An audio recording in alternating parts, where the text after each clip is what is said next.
100 jours de prière, 100 ans de la division interaméricaine.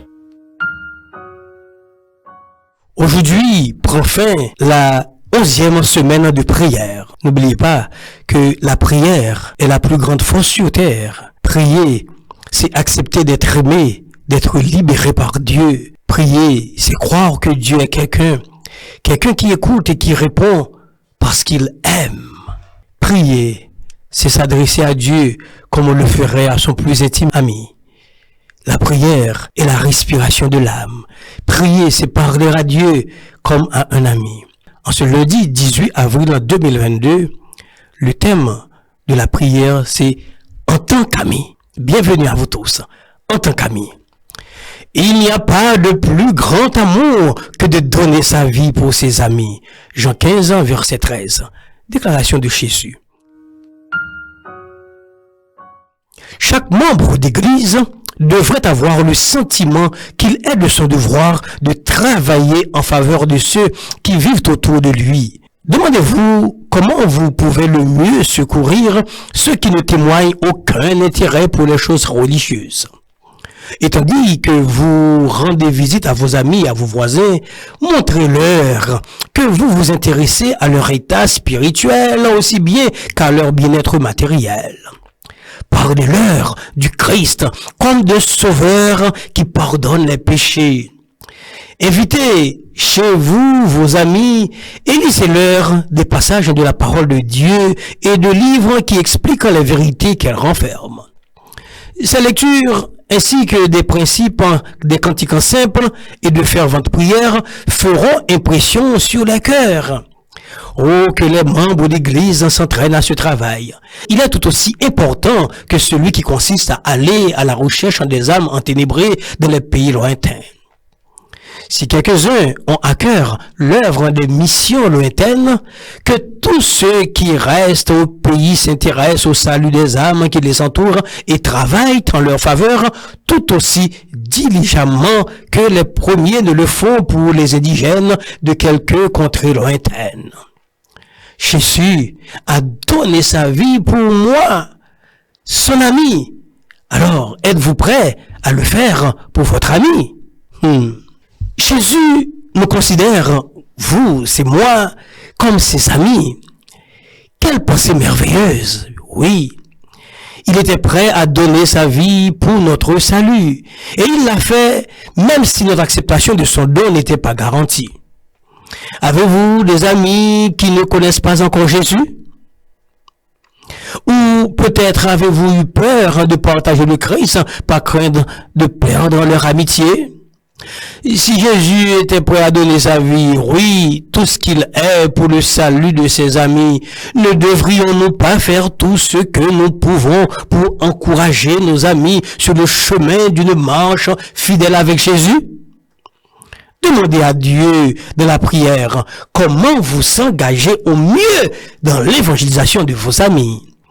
Demandez-lui de vous donner des occasions de partager votre foi, l'amour de Jésus et la manière dont ils peuvent eux aussi faire l'expérience de la grâce salvatrice de Dieu. En ce dernier jour de la 11e semaine de prière, le 77e jour, nous allons prier, chers amis. Nous allons prier pour nos amis non croyants. Priez pour avoir la sagesse de partager l'évangile avec eux au bon moment. Priez pour ceux qui ont des problèmes de santé mentale et qui se sentent isolés, anxieux et impuissants. Oui, nous prions pour la conversion de nos amis, de nos collègues de travail, ainsi que pour les nombreuses autres personnes. Priez pour les amis, les collègues qui luttent spirituellement, physiquement ou économiquement pour qu'ils restent forts face aux diverses tentations et qu'ils se tournent vers Jésus pour obtenir de l'aide.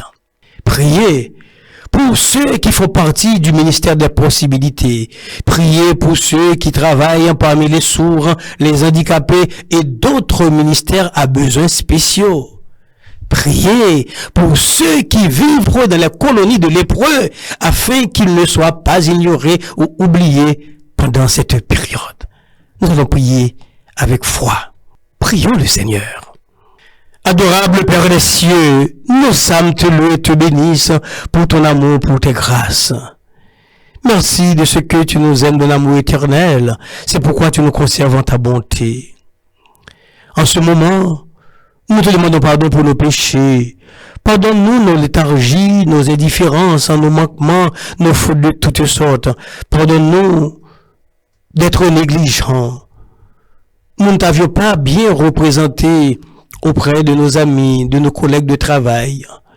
Nous te demandons, Seigneur Dieu, de permettre qu'il y ait une sorte de volte-face en nous, que nous ayons recours à toi et que nous prenions plaisir à aller vers les autres, à aider les autres, à les attirer à Christ qui revient bientôt.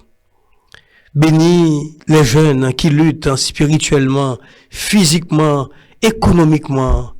Permets qu'ils réalisent des progrès à la gloire de ton Saint-Nom. Bénis, ô Dieu chéri, ceux-là qui travaillent au niveau du ministère des possibilités. Donne-leur de l'amour pour les autres, de la passion pour les âmes, qu'ils s'intéressent aux personnes limitées physiquement, aux handicapés. Oui, ceux-là qui se trouvent dans les colonies de lépreux. Visite-les, Seigneur Dieu.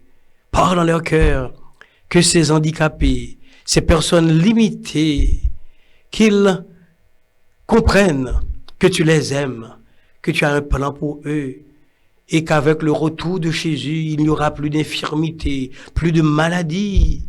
Oh, nous vivrons avec un corps incorruptible pendant la période millénaire. Et après, nous retournerons sur la terre restaurée pour vivre pour le temps et pour l'éternité. Quelle espérance certaine et véritable. Une espérance non illusoire. Gloire à toi, louange à toi. Gloire à toi, louange à toi. Bénis-nous, Seigneur Dieu. Fixe nos regards sur toi. Que nous continuions à prier et que nous restions attachés à toi. Bénis-nous. Fais pour nous au-delà de nos demandes, au-delà de nos pensées, au-delà de nos espérances, qu'il en soit ainsi. Au nom de Jésus, vivant et régnant au siècle des siècles. Amen.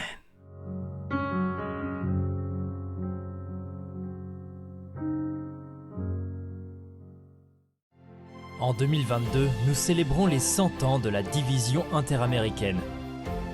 Nous voulons fêter ça ensemble avec les programmes spéciaux que nous avons pour vous, en direct des médias sociaux de votre union. Rejoignez-nous. Sabbat 8 janvier, service de consécration. Vendredi 15 avril, service de culte familial. Mercredi 11 mai, service de réflexion. Et en octobre, ne manquez pas la grande célébration. Vous êtes une partie importante de notre histoire. Célébrons sa providence et affirmons nos valeurs.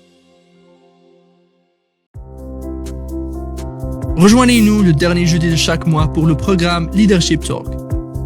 C'est là qu'un panel de dirigeants informés de l'Église adventiste de 7e jour répondra aux questions et problèmes urgents auxquels ils sont confrontés. 1. Membres de l'Église. 2. Les employés de l'organisation de l'Église adventiste du 7e jour. Et 3. Employeurs organisationnels de l'Église adventiste du 7e jour. Nous répondrons à vos questions sur questions relatives aux membres de l'Église, questions de politique organisationnelle, questions relatives à l'emploi, questions générales de l'organisation et autres questions pertinentes. Envoyez vos questions maintenant, allez-y. http://leadership.interamerica.org. Rappelez-vous, http://leadership.interamerica.org. Leadership Talk est un programme de l'Église adventiste du 7e jour de la division interaméricaine.